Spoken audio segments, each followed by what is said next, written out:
নতুন ছবিতে বুবলির বেবি বাম কি স্পষ্ট? মা হওয়ার গুঞ্জনের আগুনে কি ঘি ঢাললেন বুবলি নিজেই? অন্যদিকে পুরুষকে ঘৃণা করা মধুমিতা ফের আটকালো পুরুষেই, সেরে ফেললো বাগদান।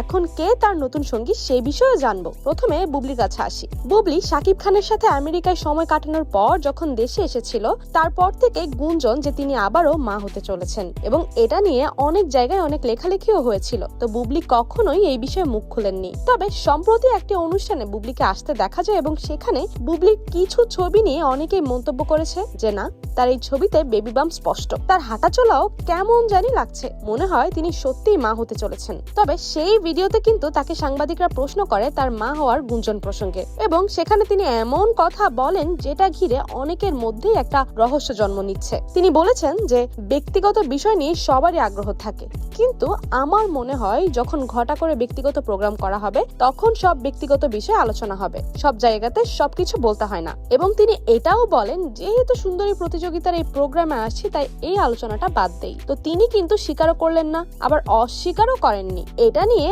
অনেকের মধ্যে এক ধরনের কিউরিসিটি, তার উপর আবার বেবি বাম্পের ওই ছবি। তবে এখানে একটা বিষয় কি, যদি আপনি ওই দিনের অনুষ্ঠানের ভিডিওগুলো খেয়াল করেন তাহলে দেখবেন যে তার কিন্তু ওই রকম বেবি বাম্প বোঝা যাচ্ছে না। দ্যাট মিন্স ছবিগুলোতে যেটা দেখা যাচ্ছে সেটা হতে পারে ক্যামেরার অ্যাঙ্গেলের কারণে পোশাকটার একটু ম্যালফাংশন হয়েছে, এই কারণেই হয়তো তাকে এরকম লাগছে। তো এবার আসি মধুমিতার কাছে। মধুমিতা সরকারের বিষয়টা হচ্ছে তিনি ভালোবেসে অভিনেতা সৌরভ চক্রবর্তীকে বিয়ে করেছিলেন। মধুমিতার বয়স যখন 18 ছিল তখনই ভালোবেসে সৌরভ চক্রবর্তীর সঙ্গে বিয়ে করেছিলেন। তবে সেই সংসার টেকেনি। তো তাদের এই বিচ্ছেদের 5 বছর পর তিনি আবারও প্রেমে পড়েছেন, বাগদানও সেরেছেন। কিন্তু মজার বিষয় হচ্ছে তার এই বাগদানের অনেকে প্রশ্ন করেছে তুমি তো পুরুষকে ঘৃণা করতে, তাহলে এখন কেন আবার পুরুষই আটকালা? তো কাহিনী এখানে যেটা হয়েছে সেটা হলো তিনি কিন্তু হাজবেন্ডের সঙ্গে বিচ্ছেদের পর একের পর এক সোশ্যাল মিডিয়ায় খোলামেলা ছবি দিচ্ছিলেন এবং দেখে মনে হচ্ছিল তিনি বিন্দাস লাইফ লিড করছেন। এবং এরপর তিনি এক ইন্টারভিউতে জানিয়েছিলেন যে তিনি কাজের প্রতি খুব কমিটেড, তার খুব ব্যস্ততা বেড়েছে এবং তিনি বলেন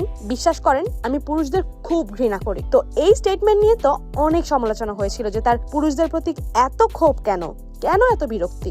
যাই হোক, তো বছর ঘুরতে না ঘুরতেই তার রং কিন্তু আবারও পাল্টে গেছে। তিনি এই স্টেটমেন্ট দেওয়ার 1 বছরের মাথাতেই নতুন করে এঙ্গেজমেন্ট সেরেছেন, এবং কার সঙ্গে? সেটা হলো প্রেমিক দেবমাল্য চক্রবর্তী। এবং দেবমাল্য চক্রবর্তী কি করেন? তিনি হচ্ছেন একজন আইটি কর্মী, EXL নামক কোম্পানিতে ম্যানেজার পোস্টে চাকরি করছেন। এছাড়াও ক্রিকেটের প্রতিও তার ঝোঁক রয়েছে। পেশাদার ক্রিকেটও খেলেন কলকাতার একটি নামী ক্লাবের হয়ে। পাশাপাশি তিনি কিন্তু জিম ফ্রিক, ফিটনেসের ব্যাপারেও ব্যাপক সচেতন। তো সবকিছু মিলিয়ে দুজনকে একসাথে দেখতে তো সুন্দরই লাগছে, কিন্তু নেটিজেনদের ওই একটাই প্রশ্ন, পুরুষকে ঘৃণা করা মধুমিতা আবার কেন আটকালো পুরুষে? যাই হোক, এসব নিয়ে মাথা ঘামিয়ে লাভ নাই। এখন আপনাদের কেমন লাগছে সেটা আগে বলেন। হেই, এন্টারটেইনমেন্ট ওয়ার্ল্ডের চটপটে গসিপস এবং অথেন্টিক মুভি আপডেটস পেতে সাবস্ক্রাইব করুন ভাইব নিউজ।